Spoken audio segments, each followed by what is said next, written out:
What's up guys, welcome back to my channel. In today's video I'm going to show you how to open Google Sheet or spreadsheet in your computer.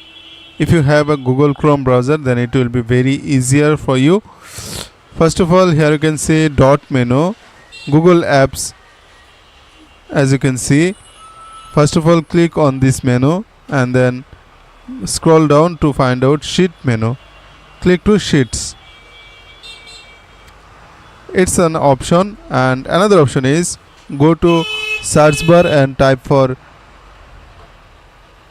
Google Sheet, or you can also type for docs.google.com/spreadsheets and enter.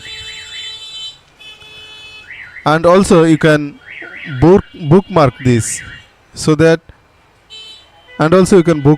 to open very quickly. For that, click on here and click to add page and then click to save. Here you can see here is an option about Google Sheet. Just click here to open your Google Sheet very quickly. That's it.